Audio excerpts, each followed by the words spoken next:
All right. Welcome to day number 3 of the light dumbbell system workout. As you can see now, the video is in widescreen, not rotated like it was in the last video. That one, I did it at a spur of the moment and didn't quite set up the camera like I wanted to. So I actually got my regular camera and a wide angle lens. So hopefully you can see a little bit more of what I'm doing in the workouts and get a better idea, if you wanted to do them yourself, how some of the exercises might look. At the moment, the door jamb is kind of hiding the furthest left side, on my left, of the video, but that's okay. I think you can still generally get a good idea of what it looks like. So day number 3, still not feeling all that sore. Still mostly in my back, my lower lats, I would say. And that's primarily from the side bends.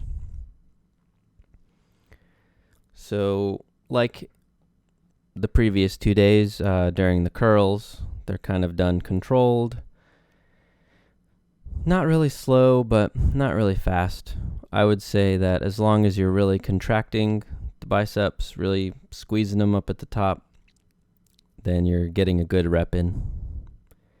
Again, not sure exactly how Sandow would have coached it or had his coaches train with these moves, but I'm doing my best, and for me, I feel like squeezing that thick handle, focusing on the moves, is really helping. One thing I'd like to address that I started to notice at this point is that my legs were the slightest bit sore. So I was actually starting to feel something, not really close to what you'd call DOMs, but during the movements, especially near the end, my legs, they feel like they've been worked to some degree. And I think that's because mostly while I'm standing, I really am trying to flex my quads and kind of down even to my calves, my ankles, as best I can. Now, this isn't really a super maxed out isometric type of flexing, but I want to feel like I'm using my whole body. And while you're doing these upper body movements, that flexing of the lower half somewhat tightens up the upper half too. That's just something that I've noticed. So by far, the longest portion of this workout is with the dumbbell curls, which we're doing 60 today. I'll say that compared to the first 2 days, I do feel like a mind-muscle connection is starting to form. I am better able to really focus in on those muscles while I'm doing this exercise. And as you can see, I also added a timer so you can see how long the workouts approximately are. So for the first 3.5 minutes, we're still just doing the curls. But we're finishing up now, and as I'm shaking off the slight pump that I have, moving on to the reverse curls. So in this one, you really don't feel it in your biceps, or at least I didn't really that much. It's really all about the forearms.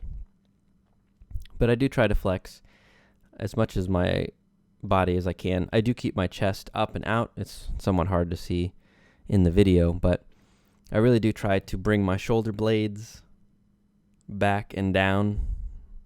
So I'm not puffing my chest, but I am keeping my chest up and out, trying to maintain good posture, keeping my neck tucked in. So really just being aware of posture.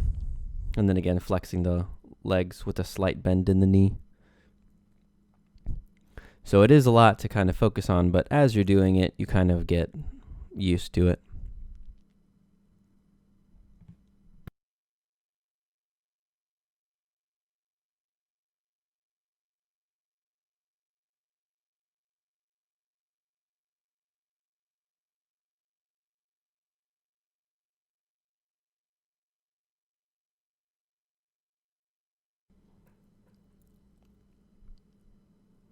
So as you'll notice also, I'm doing these at an even pace, just trying to keep the reps as even as possible.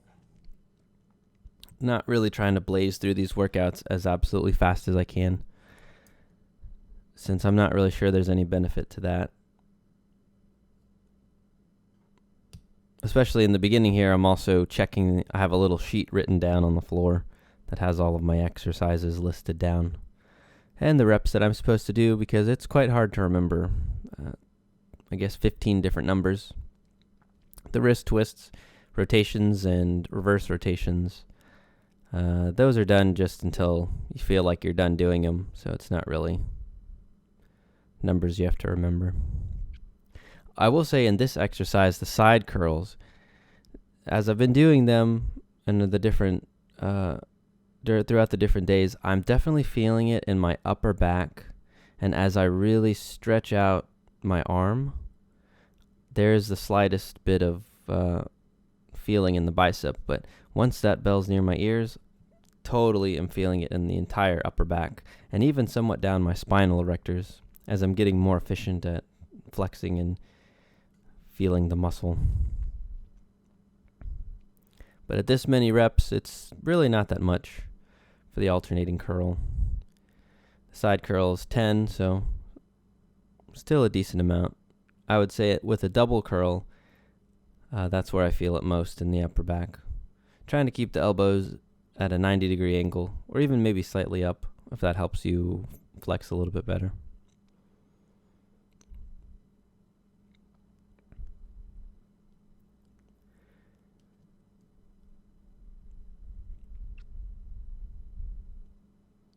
As you can see, the last few reps that I'm doing, definitely somewhat grinders. I think Sandow says that you're not supposed to be going to a point where you're really exerting yourself. I'm still not entirely sold on that because of the light weight that I'm doing right now. Perhaps if I was doing 5 pounds, 7 pounds, even 10 pounds, these exercises would be much harder, and I may reconsider not grinding them as much. One thing with the flies too, I noticed on the first day, whenever I was throwing my arms back, they were kind of down. They weren't really at shoulder level. So I've been trying to work on that, keeping them aligned and is in a straight line as much as possible as I throw them back. Still not a lot of weight used with those chest flies either. So when I'm coming back and bringing my arms in front of me, in line with my head, I do try to think of it somewhat like a pec deck, where you're squeezing, or even like if you're doing cables, where you're squeezing. And then once the dumbbells actually clank together, I try to imagine that I'm flexing my chest as best I can. That's something new I started doing today. So hopefully in the next workout, I'll be a little more aware of that.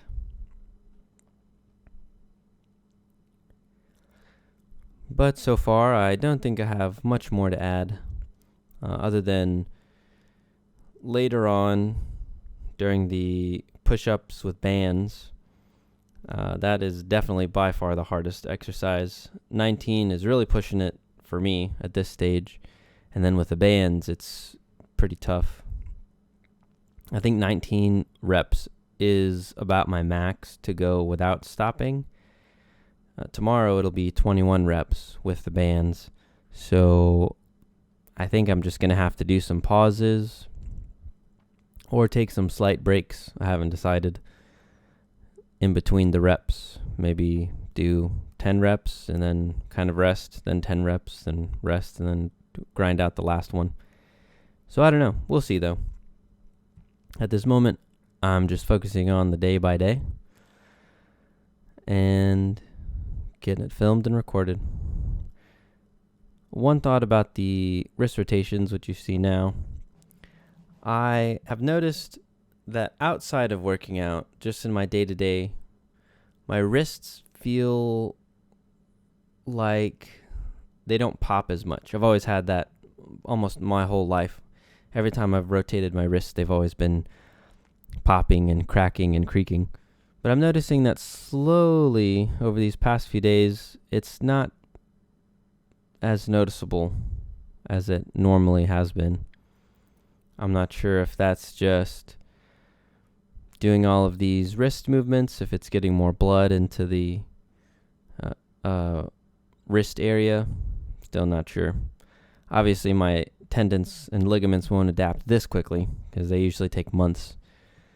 So maybe by the end of the week or even at the end of this cycle, I'll see if there's any noticeable improvements to speak of. But as of right now, I am noticing that, and we'll see if my wrists get stronger. I guess as of day to day, my wrists are, well, actually just my entire body. I feel like I'm more able to contract and use muscles that I normally wouldn't use whenever I'm doing day-to-day activities. So whether that's picking something up off the floor, moving something across the room, or even just picking up a backpack or leaning over to check something, I feel like I'm just a little bit more stable, a little bit more conscious of what I'm doing. Not necessarily stronger, but I'm just able to recruit more muscles.